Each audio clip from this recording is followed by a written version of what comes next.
Halo semuanya, kami dari kelompok 1.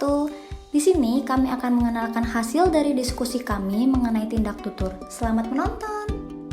Pendahuluan. A. Hubungan pragmatik dengan linguistik.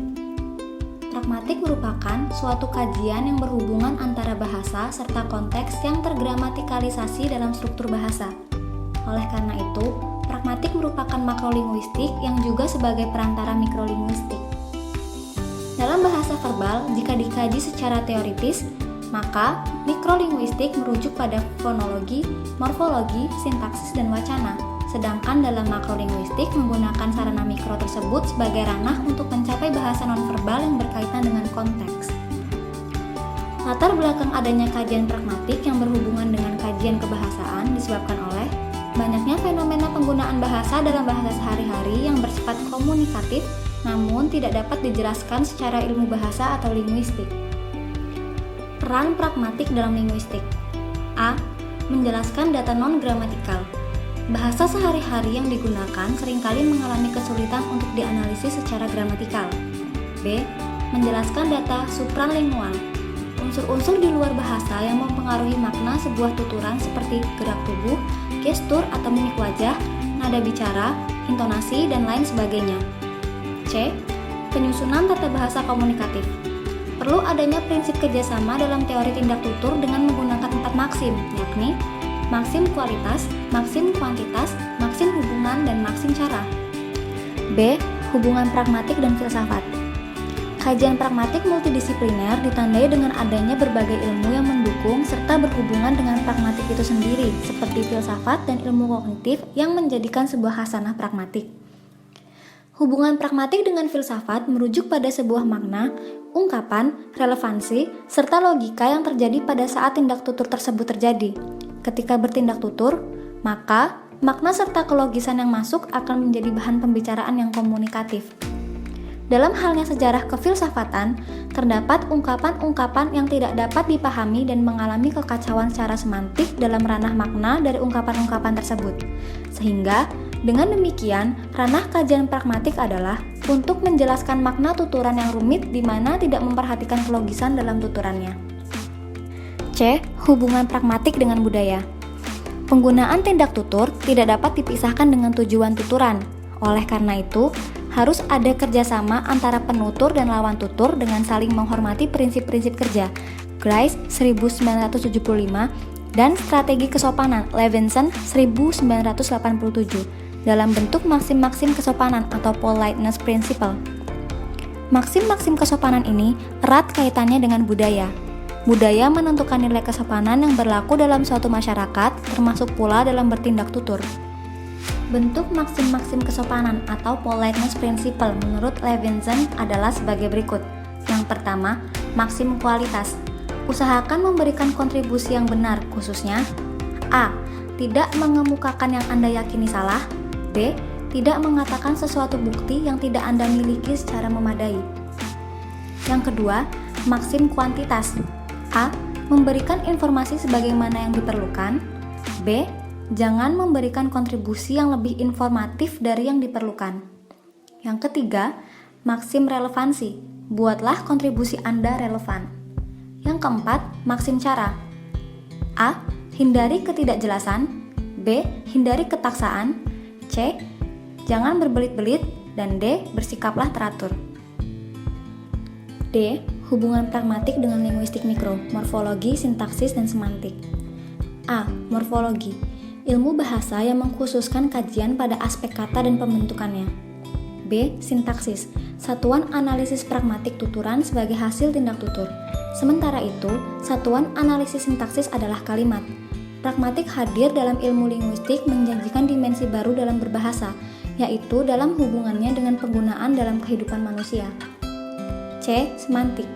Pragmatik dan semantik sebenarnya merupakan dua kajian yang berbeda, namun saling terikat dan melengkapi. Hal ini disebabkan jika dalam komunikasi sehari-hari pembahasan semantik tidak cukup untuk memahami makna sebenarnya dari penutur. Oleh karena itu, dibutuhkan pembahasan lebih lanjut untuk menjelaskan maknanya secara pragmatik. Di sisi lain, pragmatik mengkaji makna yang berkaitan dengan konteks yang berdasarkan makna yang diteliti oleh semantik, yakni linguistic meaning. Zakiyah dan Yayan 2014 halaman 5. 2. Definisi pragmatik menurut para ahli. Yang pertama, Levinson mendefinisikan bahwa pragmatik merupakan kajian tentang pemakaian bahasa atau kajian bahasa dan perspektif fungsional. Artinya, ilmu yang mempelajari semua aspek struktur linguistik dengan mengacu pada pengaruh dan sebab non-linguistik. Yang kedua, Carnap, seorang filosofi dan ahli fisika, mengatakan bahwa pragmatik mempelajari konsep-konsep abstrak. Pragmatik mempelajari hubungan konsep yang merupakan tanda. Yang ketiga, Montagu menjelaskan bahwa pragmatik adalah studi tentang ideksikal atau diektik. Artinya, pragmatik berkaitan dengan teori rujukan atau referensi, yaitu penggunaan bahasa menunjuk pada rujukan khusus berdasarkan penggunaannya. Yang terakhir, Nababan mendefinisikan pragmatik sebagai pemakaian bahasa untuk berkomunikasi yang sesuai dan berhubungan dengan konteks dan situasi pemakainya. 3. Teori tindak tutur. Teori tindak tutur pertama kali dicetuskan oleh John Langshaw Austin tahun 1962 dalam bukunya yang berjudul How to Do Things with Words, yang kemudian dikembangkan oleh Shirley tahun 1969. Dan sejak saat itu, pemikiran keduanya mendominasi kajian penggunaan bahasa, yaitu ilmu pragmatik. Austin tahun 1962 membagi tindak tutur menjadi 3 macam tindakan, yaitu lokusi, ilokusi, dan perlokusi. Tindak lokusi menurut Austin yaitu tindakan yang menginformasikan atau menyatakan sesuatu, the act of saying something. Makna tuturan yang disampaikan biasanya adalah sebuah fakta atau keadaan yang sebenarnya. Bentuk-bentuk tindak tutur lokusi. A. Bentuk pernyataan. Lokusi berbentuk pernyataan berfungsi hanya untuk memberitahukan sesuatu kepada orang lain, sehingga diharapkan pendengar untuk menaruh perhatian. B. Bentuk pertanyaan atau interrogatif. Tindak tutur lokusi yang berupa kalimat tanya adalah kalimat untuk menanyakan sesuatu kepada si mitra tutur. 4. Review artikel tindak tutur lokusi. Yang pertama, Speech Behavior Expression on Truck in Sisemut Ungaran Terminal. Penelitian ini dilakukan untuk mendeskripsikan bentuk, tindak tutur, dan efek dari tindak tutur pada bak truk di terminal Sisemut Ungaran. Penelitian ini menggunakan 2 pendekatan, yaitu pendekatan teoretis dan metodologis, berbasis pada data primer dan sekunder. Metode pengumpulan data yang digunakan adalah metode cakap. Metode yang digunakan untuk analisis data dalam penelitian ini adalah metode padan.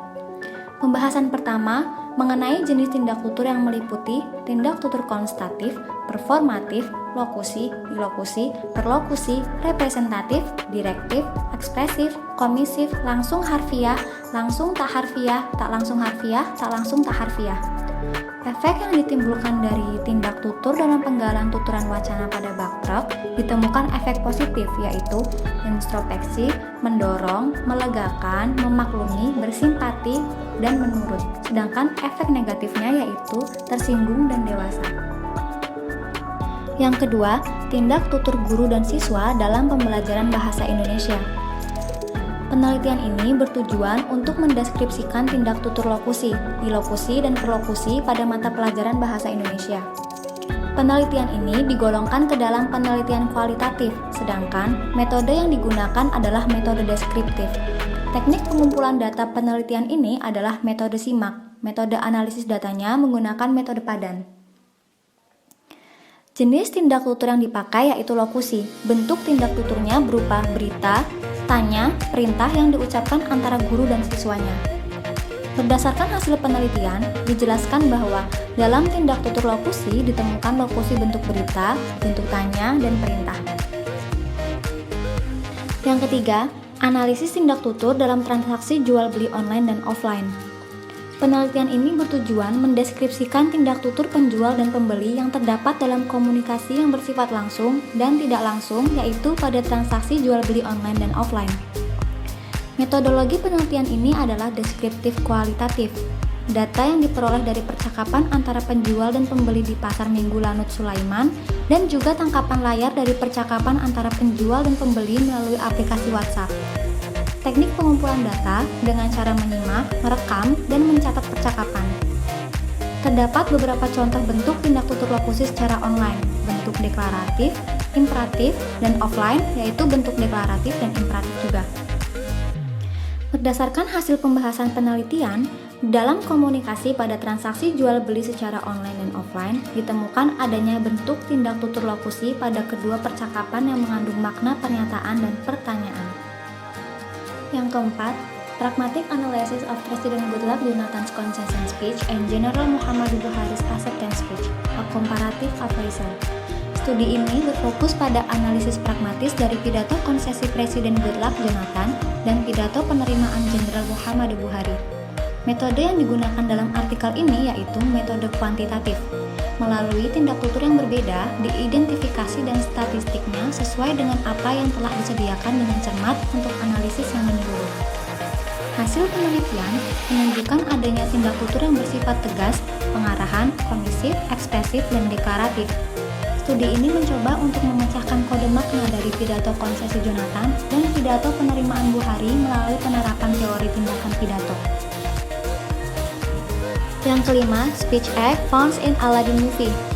Penelitian ini bertujuan untuk mengetahui dan mengklasifikasikan tindakan lokusi, ilokusi, dan perlokusi yang digunakan dalam film Aladdin. Metodologi penelitian ini adalah metode kualitatif. Data diperoleh dari tindakan lokusi, ilokusi, dan perlokusi yang diambil dari naskah film Aladdin dan diklasifikasikan menurut jenis tindak tuturnya. Berdasarkan hasil pembahasan penelitian, terdapat 317 ucapan yang diucapkan oleh semua karakter yang mengandung tindak tutur dalam film tersebut. Total dimensi tindak tutur adalah 383, berisi 317 tuturan dan 66 perbuatan yang disebabkan oleh tuturan tersebut. Terdapat 148 lokusi atau 38,64%, 169 ilokusi atau 44,13%, dan 66 tindakan perlokusi atau 17,23%. Yang keenam, Locutionary Act in Motivating Students at SMP Negeri 2 Wungu. Peneliti berfokus untuk mengungkap tindak lokusi dalam tuturan yang diucapkan oleh guru di SMP Negeri 2 Wungu untuk memotivasi siswa agar lebih baik dalam belajar bahasa Inggris. Penelitian ini menggunakan teori tindak tutur dan etnografi komunikasi. Penelitian ini merupakan penelitian kualitatif, pengumpulan data melalui observasi non-partisipan dan wawancara di lapangan. Terdapat dua jenis data yaitu A. Data tuturan dari guru dan B. Data catatan lapangan. Analisis data menggunakan model interaktif. Teknik validasi data menggunakan triangulasi metode yaitu dari triangulasi sumber data, hasil pencatatan dan catatan lapangan, dan triangulasi metode wawancara dan observasi. Terdapat 50 kalimat yang telah dianalisis, 23 atau 46% termasuk ujaran deklaratif, 11 atau 22% adalah ujaran interrogatif, dan ujaran yang termasuk imperatif sebanyak 16 atau 32%. Pembahasan selanjutnya, tindak tutur lokusi yang terbagi menjadi dua jenis, yaitu tindak tutur langsung dan tindak tutur tidak langsung. Dari 50 data tuturan yang diucapkan oleh guru selama proses pembelajaran bahasa Inggris, terdapat 26 atau 52% tuturan yang tergolong tindak tutur tidak langsung dan 24 atau 48% ujaran yang tergolong tindak tutur langsung. Yang ketujuh, analisis tindak tutur lokusi dalam akun Twitter Firsa Besari. Penelitian ini adalah ingin menjelaskan kata yang dirangkai oleh Firsa Besari dalam akun Twitternya yang menarik perhatian banyak pengguna Twitter di Indonesia. Penelitian ini menggunakan metode deskriptif kualitatif. Data penelitian ini adalah tuturan lokusi pada tweet akun Twitter Firsa Besari. Teknik pengumpulan data dilakukan dengan metode dokumentasi. Kemudian, teknik analisis data yang dilakukan pada penelitian ini adalah mengumpulkan data, membaca dengan seksama, dan menganalisis konteks tuturan lokusi dalam akun Twitter Firsa Besari. Dalam analisis yang bertajuk Analisis Tindak Tutur Lokusi dalam akun Twitter Firsa Besari, ditemukan 23 data yang berupa tindak tutur lokusi dalam akun Twitter Firsa Besari pada bulan Maret hingga April 2020. Tindak tutur lokusi yang ditemukan pada akun Twitter Firsa Besari menggambarkan perasaan dari penutur yang ingin dibagikan kepada para pengikutnya di Twitter. Perasaan itu berupa rasa syukur, kesenangan, kesedihan, keluh kesah, dan penegasan. Yang terakhir, tindak tutur lokusi pedagang dan pembeli di Pasar Sudi Mampir Banjarmasin. Pendekatan yang digunakan dalam penelitian ini adalah pendekatan kualitatif. pengumpulan data dilakukan dengan 3 metode, yaitu metode simak libat cakap dan simak bebas libat cakap yang dalam ilmu sosial setara dengan observasi berpartisipan, observasi tidak berpartisipan, serta metode wawancara menggunakan telepon seluler sebagai alat rekam. Data yang telah diperoleh diklasifikasikan terlebih dahulu sebelum dianalisis. Metode analisis data yang digunakan adalah metode deskriptif, metode komparatif, dan metode kontekstual. Komponen speaking menurut Hymes digunakan sebagai komponen untuk mengetahui tindak tutur lokusi di pasar sudi mampir. Bentuk tindak tutur lokusi antara penjual dan pembeli di pasar sudi mampir Banjarmasin dibagi menjadi 3 bagian berdasarkan penjelasan dari Cair dan Agustina mengenai bentuk tindak tutur lokusi berdasarkan kategori gramatikal, yaitu tindak tutur lokusi bentuk pertanyaan, bentuk pernyataan, dan bentuk perintah. Respons netizen Twitter Indonesia terhadap masa pandemi COVID-19. Pendahuluan. Virus corona atau COVID-19 mulai menyebar di berbagai negara, salah satunya adalah Indonesia. Angka kasus positif COVID-19 terus bertambah.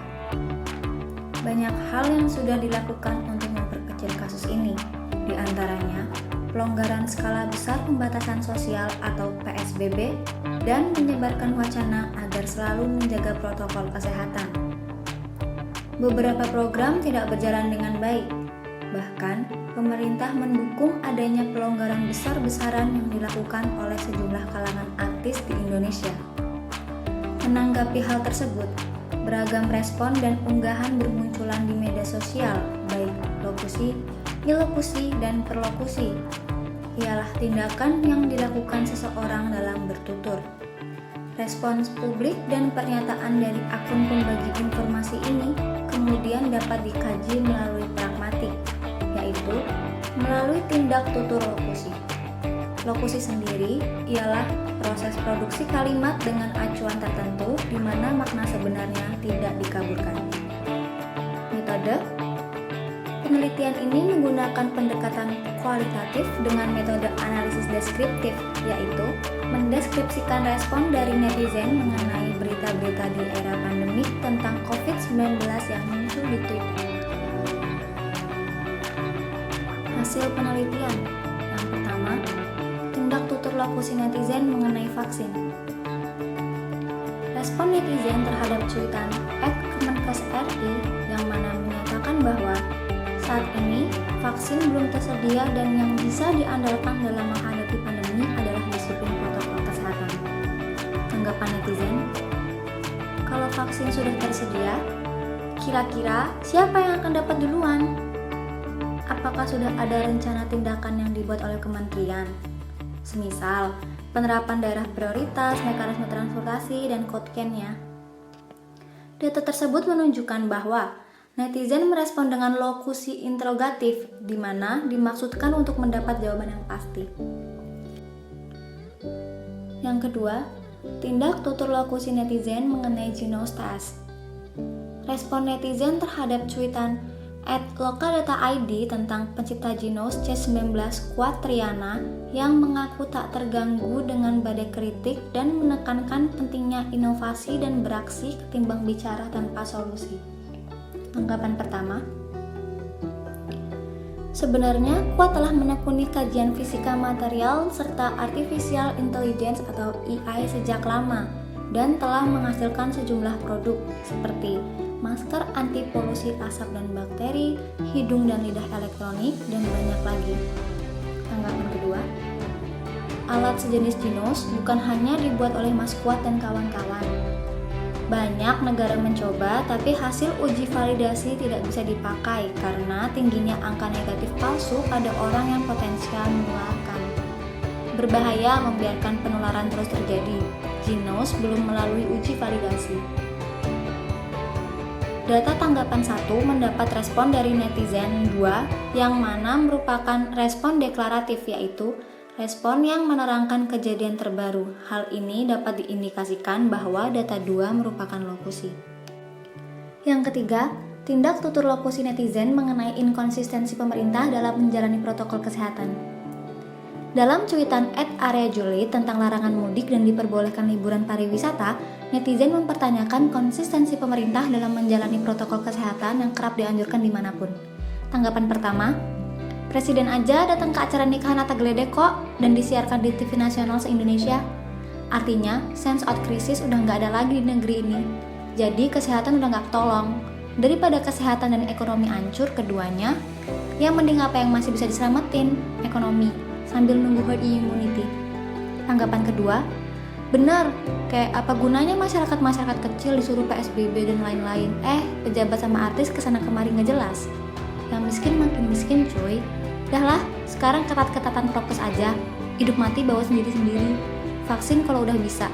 Kemana-mana pakai masker yang benar. Cuci tangan jangan lupa. Dah lah, capek gue juga. Data 2 hadir dari data 1, di mana data 2 adalah bentuk tindak tutur lokusi imperatif, dalam artian bahwa netizen menginginkan semua orang kembali kepada batas diri masing-masing, menjaga diri sendiri dan orang lain dengan tetap memakai masker dengan benar.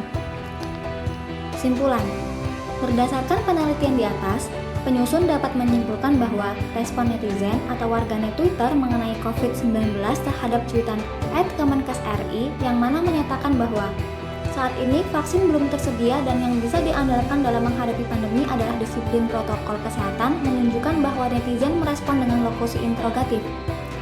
Respon netizen terhadap cuitan @lokadata.id tentang pencinta Genos C19 menunjukkan bahwa mendapat respon dari netizen yang mana merupakan respon deklaratif. Sedangkan dalam cuitan @areajulit tentang larangan mudik dan diperbolehkan liburan pariwisata, netizen mempertanyakan konsistensi pemerintah dalam menjalani protokol kesehatan yang kerap dianjurkan dimanapun, menunjukkan bahwa netizen merespon dengan bentuk tindak tutur lokusi imperatif.